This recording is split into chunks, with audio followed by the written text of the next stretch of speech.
Student प्रकार क्या होते हैं पहले हम ये तो जान जाएं। तो अव्यय के 4 प्रकार होते हैं स्टूडेंट। देखो यहाँ पे लिखा है अव्यय के प्रकार। तो पहला है क्रिया विशेषण अव्यय, दूसरा है संबंध बोधक अव्यय, तीसरा है समुच्चय बोधक अव्यय और चौथा है विस्मयादि बोधक अव्यय। अब इनको कैसे पहचानेंगे स्टूडेंट, ये कौन से हैं?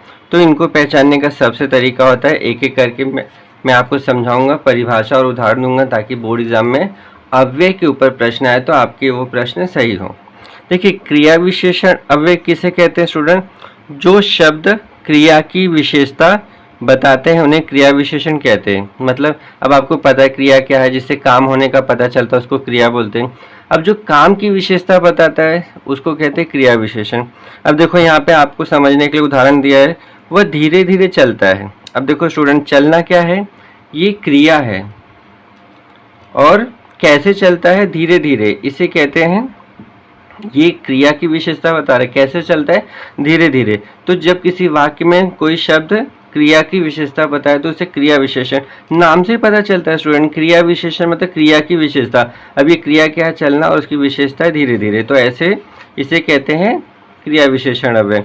दूसरा है स्टूडेंट वो है संबंध बोधक, जिससे संबंध के बारे में पता चलता है। देखो यहाँ लिखा है जो शब्द संज्ञा या सर्वनाम के बाद आकर उसका संबंध वाक्य के अन्य शब्दों से जोड़ता है उसे संबंध बोधक अव्यय कहते हैं। अब देखो स्टूडेंट यहाँ पे एग्जाम्पल दिया है आपके समझने के लिए।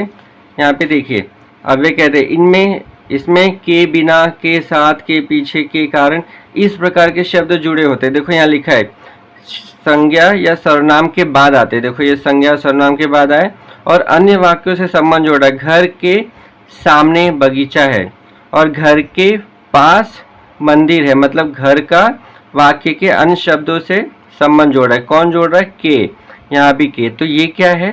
संबंध बोधक, ये संबंध बता रहा है। तो एग्जाम में आया कि कौन सा वाक्य है, तो आप देखकर समझ सकते हैं स्टूडेंट। और